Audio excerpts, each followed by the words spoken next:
চেঁচাচ্ছে গজা, চিন্তা করো কোথায় ওরা কথা বলছে একটু বোধহয় এখানে চিৎকার করে মাত করে দিচ্ছে। সকালবেলা থেকেই না মাথাটা আমার একটু টন, তার মধ্যে ওই চিৎকারটা নেওয়া যাচ্ছে বলো? কখন থেকে বলছি চেঁচাস না শুনছেন। ঠান্ডাটা একটু কমেছে না বলো? শান্তি একটু কমেছে, আবার পড়বে, মাঘ মাস আসছে, ছাড়বে না। চেঁচালি কেন এতক্ষণ বল? চেঁচালি কেন?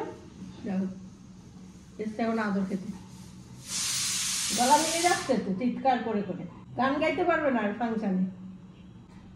ফাংশানেও গান গাইতে পারবে? আর বলো ও আর গান গাইতে পারবে না ফাংশানে? এত যদি সকাল থেকে বেশি রেওয়াজ করলে হবে না, রেওয়াজ কম করতে হবে। পাড়া প্রতিবেশী কেউ আওয়াজ করলে ওর চিৎকার শুরু হয়ে যায়। ঝাড়াপাড়ার দিকে নিল, দেখলে? আবার দেখছে ক্যামেরার দিকে, আবার তাকিয়ে দেখছে। এই এই শুরু হয়ে গেল প্যাঁপো।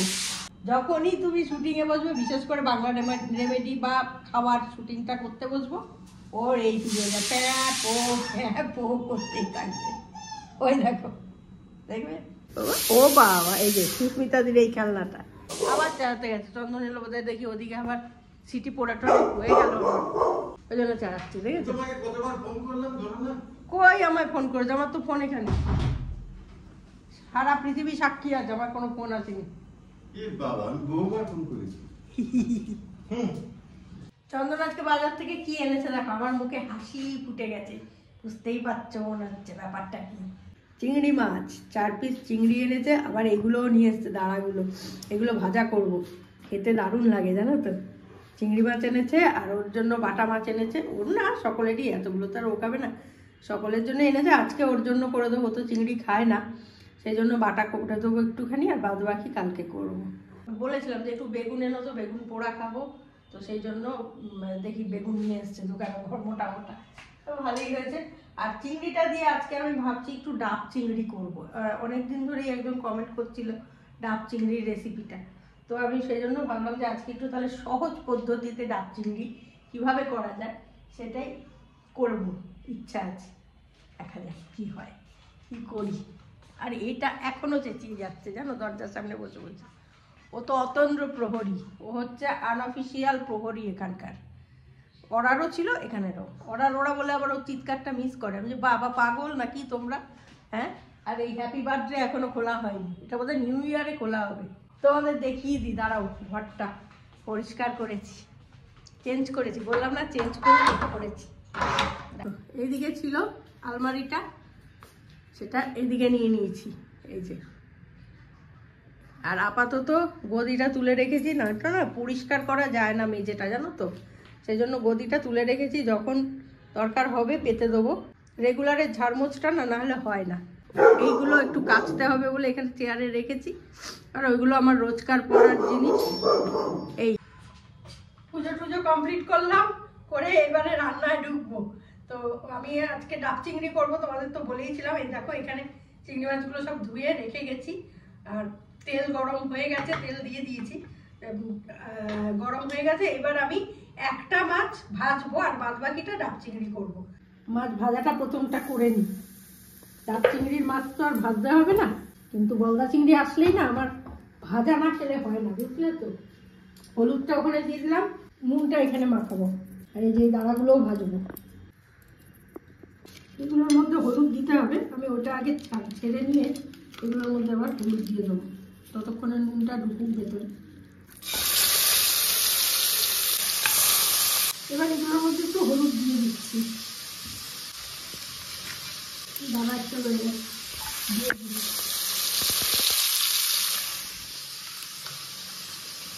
দানা ভাজা খেতে কিন্তু দারুণ লাগে জানো তো।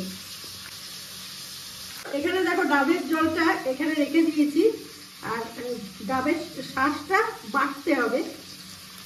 এই যে প্রথমে আমি একটু 2 রকমের সর্ষে নিচ্ছি, এবার কালো সর্ষে নিচ্ছি। এই দুটোকে আগে ভালো করে গুঁড়ো করে নেবো। কালো সর্ষেটা কম নিই, কালো সর্ষেটা বেশি নিই, ভাতটা ভালো হয়। এ দেখো গুঁড়ো মতো হয়ে গেল তো, তাতে পেস্টটা খুব সুন্দর হয়, খুব স্মুথ হয়। এবার এর মধ্যে আমি একটু নুন দিয়ে দিচ্ছি, তাহলে তেতোটা আর হবে না। একটু নারকেল পাউডার দিয়ে দিচ্ছি, আমি এই যে কোকোনাট মিল্ক পাউডার, যেটা আর কি দুধ, নারকেলের দুধ দিলে ভালো হয়, তো তার জন্য মিল্ক পাউডার এখন এরকম পাওয়া যায়, সবাই আমরা জানি, সেটাই দিয়ে দিলাম একটু। এবার এই যে ডাবের যে শাঁসটা সেটাও এখানে দিয়ে দিচ্ছি, ডাবের জলটা একটু দিয়ে দিচ্ছি, দুটো লঙ্কা আমি বাটায় দিয়ে দিলাম। এই দেখো খুব সুন্দর পেস্ট হয়ে গেছে আমার এখানে। এবার দেখো ভাজাটা কিন্তু আমার হয়ে গেছে, আমি এটা তুলে নিচ্ছি। দেখেছো কি সুন্দর কালারটা হয়েছে। আর এই যে দাঁড়াগুলো দেখো, চিবিয়ে খেতে যা ভালো লাগে না, কাঁকড়ার মতোই তো না চিংড়ি, কাঁকড়াও যেরকম এগুলো খেতে খুব ভালো লাগে। শিংগুলো আমার এইরকম ভাজা দেখলেই না ছোটবেলার কথা মনে পড়ে গো। এখানে ডাবের মুখটা দেখো এরকম করে বড় করে কেটে নেওয়া হয়েছে, আর একটু বড় করলে আরো ভালো, কিন্তু আমার আর করা যাচ্ছে না, এইটুকুই করেছি। এইরকম ফুটোটা করে নিতে হবে। এই পেস্টটার মধ্যে আমি সামান্য একটু চিনিও দিয়ে দিচ্ছি, তোমরা চাইলে যখন পেস্টটা তৈরি করবে তখনও চিনিটা দিয়ে দিতে পারো। এবার এই চিংড়ি মাছগুলো যেটা নুন হলুদ দিয়ে আমি মাখিয়ে রেখেছিলাম, সেইটাকে এর মধ্যে ভালো করে মিশিয়ে নিতে হবে। এখানে তোমরা চাইলে শুকনো লঙ্কার গুঁড়ো দিতে পারো, কিন্তু আমি দিচ্ছি না, আমি অত ঝাল খেতে পারি না, সেই কারণে এই মাখিয়ে নিলাম, নিয়ে এই ঢুকিয়ে দিলাম। 1 নম্বর গেল। কটা ঢুকে দেখি, মুখটা বেশি বড় তো করতে পারলাম না।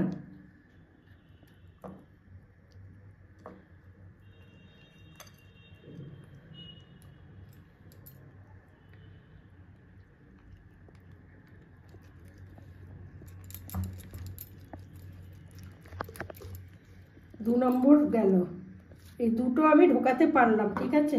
এইবার এই যে পেস্টটা সেটাও কিন্তু এখানে দিয়ে দিতে হবে, ঢুকিয়ে দিতে হবে।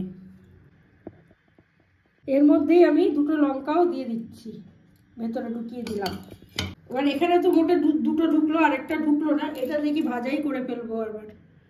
আর এখানে একটু সর্ষের তেল কাঁচা দিয়ে দিলাম। এবার যেরম ভাবে ঠিক ভাপা করে সেরম ভাবেই ব্যাপারটা হবে। এটাকে ঢুকিয়ে দিয়ে মুখটা দিয়ে বন্ধ করে দেবো। এবার গ্রেভিটা হওয়ার জন্য আমি এটার মধ্যে ডাবের জল একটু দিয়ে দিচ্ছি, ব্যাস। আমি এটা কুকারেই করব, তাই জন্য কুকারে আমি জল নিয়ে নিচ্ছি। এমনভাবে নিতে হবে যাতে ডাবটা নিচ পোর্শনটা শুধু ডোবে, একদম পুরোটা ডুবে না যায়। আর একটু আমি জল দিয়ে দিচ্ছি। এই স্ট্যান্ডটা বসিয়ে দিলাম, দিয়ে প্রেসার কুকারের ওপরটা এই যে সিটির এটা খুলে নেব, খুলে নিয়ে এরমভাবে এটা জাস্ট ঢেকে দেবো, ভাপে এবার হবে। এবার এটা আমি 25 থেকে 30 মিনিট হতে দেবো, তাহলে বেশ সুন্দর ব্যাপারটা হয়ে যাবে। মাঝখানে একটু দেখে নিতে পারো, যেহেতু এটা বন্ধ তো হয়নি, ফলে এটা তুলে একটু দেখে নিতেই পারো। নিয়ে দেখবে, যখন দেখবে একদম গ্রেভিটা হয়ে গেছে তখন এটা বুঝবে হয়ে গেছে, আর গন্ধও বেরোবে। যতক্ষণ হচ্ছে ততক্ষণ আমি বরং এই পিসটা ভেজে নিই। ডাব চিংড়ি আমার কমপ্লিট, এই দেখো। এবার আমি বন্ধ করে দেবো। এই কালারটা যতক্ষণ না আসবে ততক্ষণ হতে হবে। আমি মোটামুটি একদম লো সিমে 1 ঘন্টা মতো রেখেছি, যেহেতু আমার মুখটা ঢাকা হয়নি সেই জন্য 1 ঘন্টা মতো রাখতে হয়েছে লো সিমে। তো এবার অফ করে দিলাম, পরে আমি ঢালবো। আমি ডিনারে খাবো এটা, আর লাঞ্চে খেতে পারিনি, বাটা মাছ দিয়ে খাওয়া হয়ে গেছে, ছেড়ে দাও। তো এইবার আমরা একটু বেরোবো, এখানে একটা মেলা হচ্ছে, চন্দন যাচ্ছিল, আমি বললাম তাহলে আমিও যাবো, তোমাদের সঙ্গে একটু শেয়ার করতে পারবো। তো চলো যাই। কি বই মেলা হচ্ছে বলছে? এটা কিন্তু শাড়ির মেলা নয়, বই মেলা। একটা বই কি, আমি কি বই পড়তে পারি? চিন্তা করো। আরে বাংলায় অনার্স, এমএ পড়তে পারতাম, নম্বর ছিল। চলো কুল বেবি, চলো। আমার স্যার আছে ওখানে। ঠিক আছে, চলুন, চলো। কি কি খুঁজছো? শাড়ি? ফালতু কথা। তো এখানে নানান রকমের প্রকাশনী সংস্থা এসছে এবং প্রচুর রকমের বই। একটা ভালো রান্নার বই কিনবে, ঠিক না? তোমাকে তো খরচার কথা বললেই তুমি একদম ঠিক কথা বলেছো। তো এটা কি? শিশু ভারতী। হ্যাঁ জিৎ প্রকাশনী এসে যে আনন্দ পাবলিশার আনন্দ পাবলিশার তো হ্যাঁ আমার বুকটা কেমন করে গো। আনন্দ পাবলিশার কদিন পরেই কলকাতা বইমেলা হবে, যাবে নাকি? না, অতটা দূর ঠান্ডায় যেতে পারবো না। এক সময় গেছি, হ্যাঁ হ্যাঁ তখন গেছি, এখন আর যেতে পারবো না। তো আমি চেষ্টা করব যাওয়ার। এই যে ছোট বড় মাঝারি সবাইকার জন্যই নানান রকমের বই এখানে রয়েছে। হ্যাঁ কলকাতা বইমেলা তো বিরাট। ময়দানে হয়। তো আমরা চলে এসেছি আনন্দ পাবলিশার্সের কাউন্টারে। আনন্দ পাবলিশার্স খুব বড় মাপের, প্রচুর বই এনাদের ভান্ডারে রয়েছে, সংগ্রহে রয়েছে। সেই জায়গা থেকে কিছু বলার নেই, প্রচুর।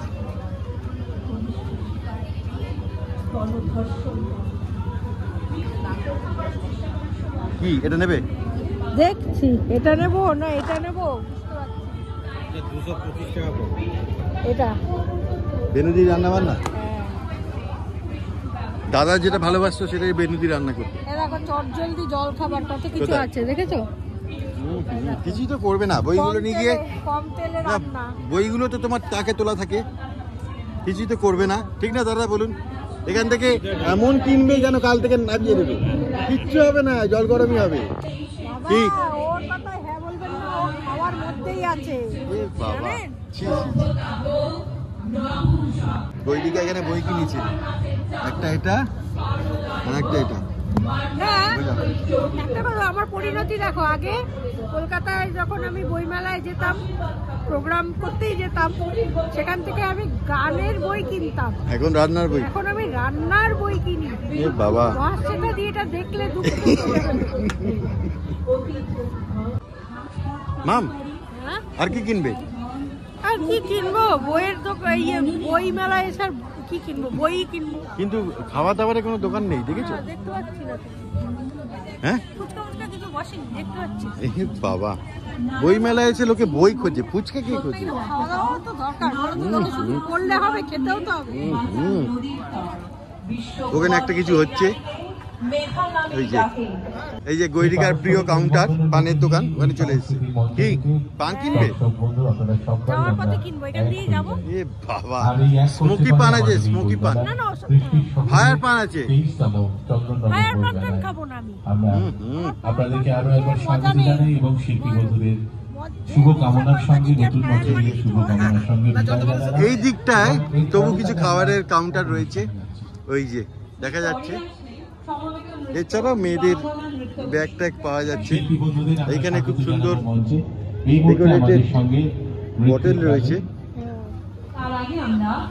মাম ফুচকার দোকান, ওই যে শুভাকাঙ্ক্ষী ডক্টর অরুণ মুখোপাধ্যায়কে মঞ্চে আহ্বান এই যে। জানাচ্ছি। ওনাকে সম্মাননা প্রদান কি? করছেন খুঁজেছি, দুজনকে পাই না। সঙ্গীর সহ-সম্পাদক ভয় পেয়ে গেছে, আমি আর কল্যাণ বলছি, উনি চক্রবর্তী শুনতে না করছেন, তাই না? আমরা প্রচন্ড যখন মঞ্চে এসে প্রচুর সম্মানীয় অতিথিকে খুঁজতাম। স্বাগত। আর আপনাদেরকে পরিচয় দিয়ে সুন্দর মুহূর্তটিকে বরণ করে একটা নিন। বাদ নেই। এ বাবা, আর ফার্স্ট হচ্ছে ওই যে ওই বাজার করে আসাটা অপূর্ব। এই মুহূর্তে সম্মাননা জ্ঞাপন আমি কিভাবে খুঁজেছি, ভীষণ টাকা দেখেছো তো? কোথায় থাকে? চন্দননগরে? না, ব্যান্ডেলে থাকি, আর কোনোটা বাদ নেই আমার। ও আচ্ছা, আমি ইয়েকে সারা দেয়, মানে এই যে কথা প্রত্যেকটাতে যে গানটা অপূর্ব অপূর্ব, ইচ্ছা পূরণ করে। যদি অন্তর থেকে ডাকো তুমি, ঈশ্বর তোমার ইচ্ছা ঠিক পূরণ করবে। আর আমি করেছি 22টা শুধু বসে খাবার। উনি যেভাবে করেন ইউনিট, এতে ওরা মানে আমার কাছে স্বাগত জানাবো মা আমাদের ভীষণ ভীষণ ভালো লাগে। আর গানটা লাস্টে নন্দিত হোক আমাদের তো যাই হোক, চলুক গল্প গুজব। আর ওইখানে খাবার দাবার, আমি ওইটা কিনবো, ওইখানে যাব, কি বলে হাওয়াই মিঠাই, ওইটা আমি খাবো। তো মেলা থেকে চলে এসেছি আমরা, চলে এসেছি স্ট্র্যান্ড রোডে। এই যে এখানে না এলে একবার করে হয় না। তো গৈরিকা এখানে কি করবে, কি করবে? ঝালমুড়ি খাবো, এ ঝালমুড়ি বাবা, অনেকদিন খাই না। লঙ্কা হবে, লঙ্কা অল্প অল্প, সুন্দর করে ধনেপাতা দিয়ে বানাবো। গৈরিকা এখানে খাক ঝালমুড়ি। তো আমরা ভিডিওটা এখানেই শেষ করে দিচ্ছি, বাড়ি যাবো। দুটো বই কিনেছি, তোমাদের তো দেখালামই। হ্যাঁ, যেগুলো তাকে পড়ে থাকবে কিছু না হবে না না। রান্না করবো, রান্না তোমাদের সঙ্গে শেয়ারও করবো। ঠাকুর বাড়ির রান্না নিয়ে নিয়েছি। চাপ নেই। আর আমি তো জানো সহজ পদ্ধতি খুঁজে বার করবো। হ্যাঁ 10 মিনিটের রান্না, 10 মিনিটের রান্না, ওটাও কিনতে দিল যেটা লেখা আছে কিন্তু হবে 30 মিনিটে। হ্যাঁ ফালতু কথা না গো। আচ্ছা তো যাই হোক, ভিডিওটা এখানে শেষ করে দিচ্ছি। ভালো লাগলে লাইক শেয়ার কমেন্ট করবে। আর আমি এখন মন দিয়ে ঝালমুড়ি খাই, হ্যাঁ আর কোনো কথা বলবো না। আসছি আবার পরের দিন পরের ব্লগ নিয়ে। আর ডাব চিংড়িটা কিরো বলো, ওইটা বেঙ্গলি ফুড বেঙ্গলি ব্লগারে ফুড জানতে ব্লগার। পারবে। হ্যাঁ চলো টাটা, আবার টেস্টও করবে। বাস কত দাম? 20 টাকা। 20 টাকা, একে নিয়ে বেরোলেই খরচা, একা এলে শান্তি। যাই হোক, কিছু করার নেই। চলো টাটা, দেখা হচ্ছে পরের ভিডিও। বাই, ভালো থাকবেন। আর এই চন্দননগর স্ট্যান্ড রোড জাস্ট অসম, ফাটাফাটি। এখানকার পরিবেশ, লোকজন, এভরিথিং নিট অ্যান্ড ক্লিন, দেখেছেন? কোনো নোংরা আবর্জনা কিচ্ছু নেই। Tata, bye, good night.